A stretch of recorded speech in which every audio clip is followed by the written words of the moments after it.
Hello, students. This is the last part of the proof that there are only four isometries. We'd shown that every isometry is a composition of one, two, or three reflections. We've got one reflection is obviously a reflection. We've shown that two reflections give either a translation or a rotation. And now we're doing three reflections. And there are many cases. We had gone over the case of three parallel lines. Three reflections shown here is equivalent to a single reflection in this line E prime. And we've shown that you get the line E prime by moving, this was in a previous class. We've shown how you get the line E prime. If, and here was the proof, which involved, which basically was shown above. The three reflections in three concurrent lines was shown to be a rotation. Was shown to be also a reflection. It has to be orientation reversing, so it has to be a reflection. And the way you get the line of reflection is through a rotation. So this shows a rotation of E and F, just like before it was a translation of E and F through a certain angle to get E prime, which is the line of reflection that takes the orange pre-image into the indigo image. So those two cases are reflections. The other cases are glide reflections. So here is, and this is just a theorem about glide reflections, and here are the remaining cases. We had gone over, I'll review this, we had gone over transversal first. So this is there are three cases with two parallel lines and a transversal. This one is where the transversal is first.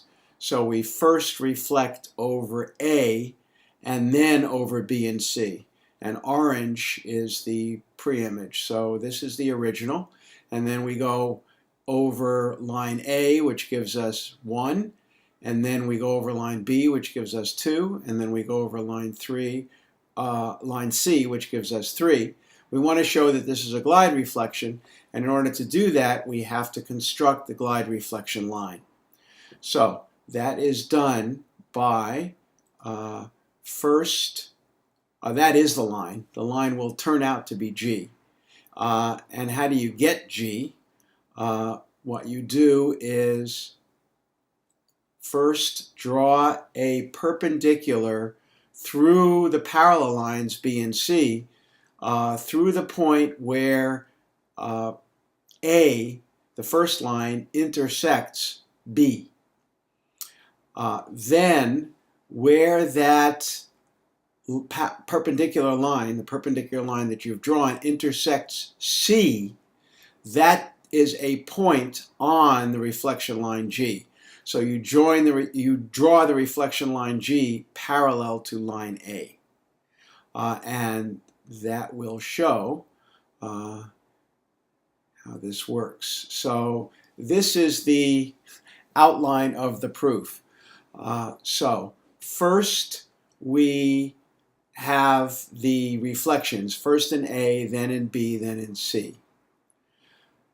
Then we add a double reflection in line D, and line D is the construction line that we drew, that perpendicular line. And if we reflect twice in D, it doesn't change anything. So we've added that after the reflection in line B. So now what we're doing is reflecting in A, then B, then D again, then C. That's equivalent to A, B, and C. Now we regroup because it doesn't matter what order we do the reflections in. So we're thinking of it as a reflection in B followed by a reflection in B and a reflection in D. Now, B and D are perpendicular lines. So a reflection in first one, then the other, will be a half turn, 180-degree rotation. And then we reflect in D and C. D and C are also perpendicular to each other, so that will be another half turn. So we have two half turns, and if we can move them around properly, then things will work out. Now what we do is, slowly here, we do this slider, and what we're doing is rotating. Let's look at this carefully. This is several steps at once. What we are doing is rotating things in a way that doesn't change. So let me go down and look at, after we click checkbox 2, and I showed you that. Now we're doing using the slider.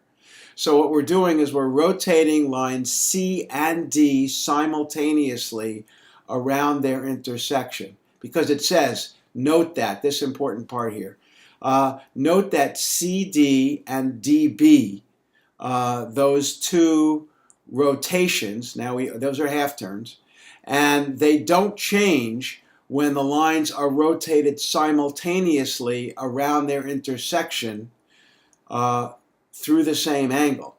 In other words, if we rotate,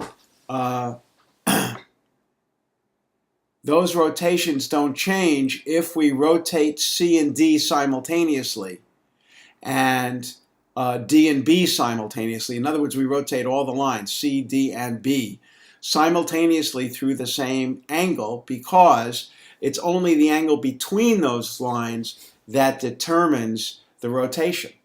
So as long as we rotate those lines and keep the intersection points fixed, which we do, notice here above that the intersection points, this point here, don't change. So what we're doing is we are rotating the original, I've lost the labels, let me go up here.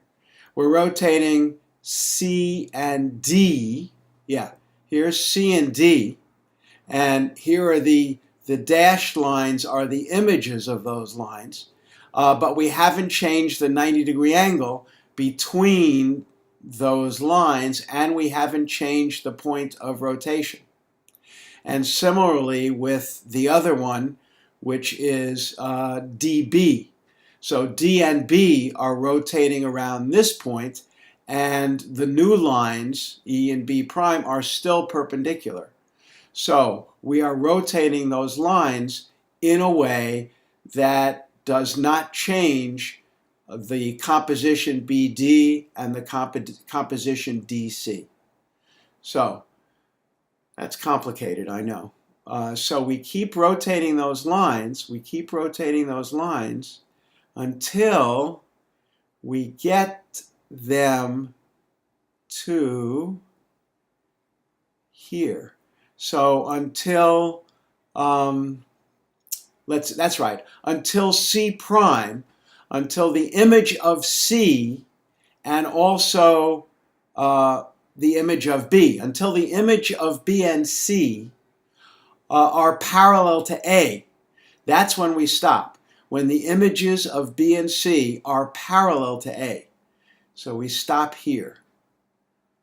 All right?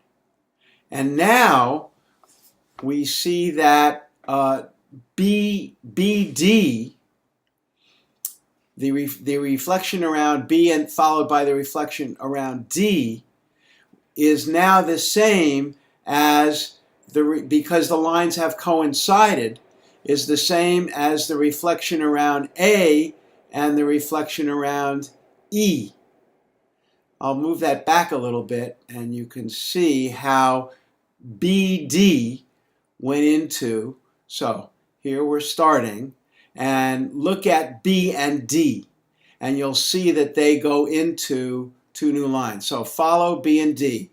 Those are now, follow them. They're B prime and E right now. And just follow them, follow them, follow them, all the way to the end. And they went into A and E.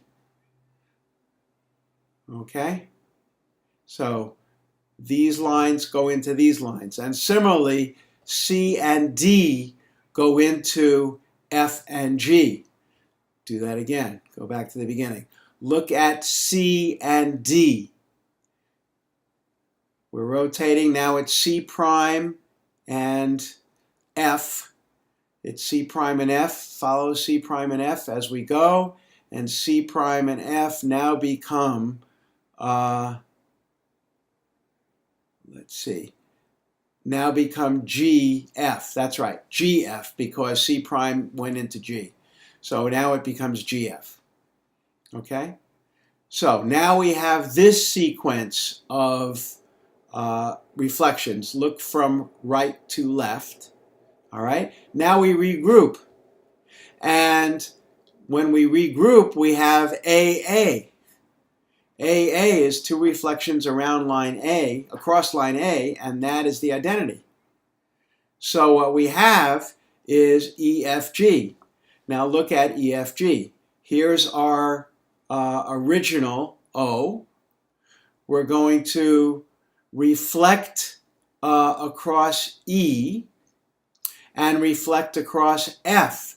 Those are parallel lines. So that composition of reflections is going to be a translation of twice the distance along that line, which is perpendicular to, which is parallel, excuse me. That translation vector is going to be parallel to G, which is the line of reflection. So it's going to be that translation followed by a reflection. And if we look at this, gives us that is the translation vector, which is twice the distance between lines E and F. All right? So that is the proof of that case, transversal first. I'm not going to take too much time, but the others are similar. That's the hard part. So I went through all what's written here. This time, we reflect the transversal last. We follow a similar path for the proof. So this is quite similar. But this time, C is last, remember. So here is the original. We're going to reflect across A. That gives us 1. Then we reflect across the parallel line B, which gives us 2. And then we reflect across C, which gives us 3. And we want to show that this is a glide reflection. The first thing we have to do is construct the reflection line. So this is going to be the reflection line. G is the reflection line. Note that G is parallel to the transversal, which I believe is the same thing that happened here. Yes, G was parallel to the transversal here. The transversal here was A. In this case, the transversal is C, and the reflection line will be parallel to that transversal. All right? We construct G by taking the point where C, this time the transversal intersects the second of those parallel lines, B. Take that point, draw a perpendicular to the parallel lines, and where it intersects the other parallel line, A, that's a point.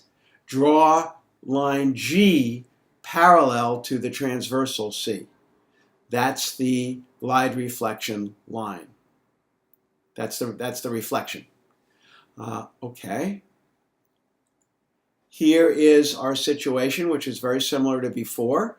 First we reflect an ABC, but after A, we insert 2 reflections in line D, which is the identity.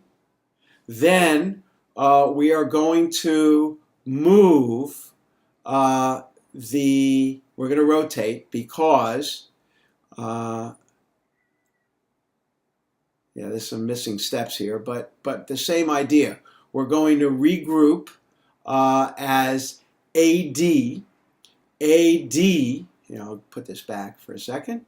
AD is two perpendicular lines, and this is the point of intersection. So that's going to be a rotation. That's a half turn. As long as we rotate those lines and keep them perpendicular, the composition is the same. So that's going to be AD. And then DB. DB is also two perpendicular lines. This is the intersection point, so it's going to be a half turn around this point. As long as we rotate both those perpendicular lines with the same and keep them perpendicular and rotate them around this point, that will not change the composition. So that's what's being done here. We're rotating, I'll just do a little bit. We're rotating both AD, lines AD, and lines DB, lines D and B. But there are two images for line D. Line D is being rotated in one case around this point, and in the other case around this point. So we do that rotation, just like before, and we wind up until we get to, basically we are rotating so that the parallel lines A and B wind up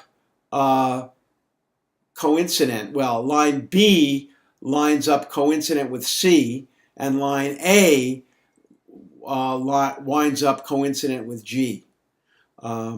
So that's what happens here.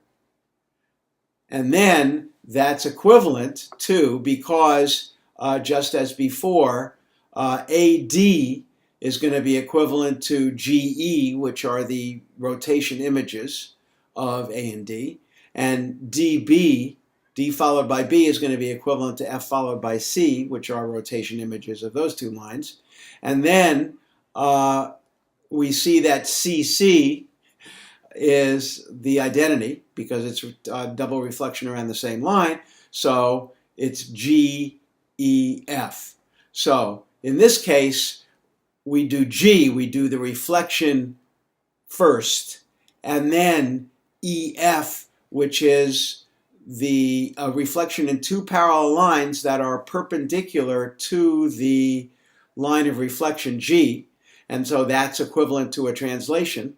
And the translation vector is that. It's twice the distance between the lines. So this time it's a reflection followed by a translation, but we know that in a glide reflection, the order doesn't matter. The last one of these, and I'll stop this screencast here and I'll do another one for the rest. The last one is the transversal second. So this time we do A first. Here's the original. We first reflect in A. Then we reflect in the transversal B. That gives us 2. And then we reflect in the parallel line C. Okay? We reduce this case to the previous one by rotating B and C simultaneously. That's B and C right here, around their point of intersection. So we turn this into a transversal last setup. So what we do is a reflection in B followed by a reflection in C is a rotation around this point. That the composition of B and C will not change when we rotate lines B and C around the point of intersection and keep their angle the same. So that's what's being done here. So we rotate those lines, keeping the angle the same, and now we've reduced it to a, let's see, transversal last. Yeah, it was originally A, B, C, and what happened was, let's see, B went into C, and C went into B prime.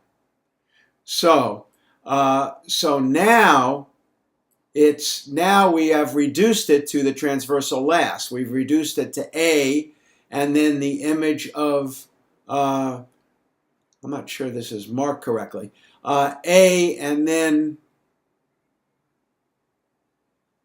C and then B. We've basically reduced it to the transversal last, which we've already done. Here it is, A, C, B prime. That's what we've reduced it to. Let me uncheck this for a minute. So we've reduced it to A, followed by C, followed by B prime. Because, let me just go over that. Notice what happened. B went into C, and C went into B prime. Okay, so now it's A, C, B prime, and A and C are parallel, so this is the transversal last situation. Okay, we have one more case, which I'll do next time, which is the general case, and that's when the lines are not concurrent and no two of them are parallel. I'll do that in a different screencast.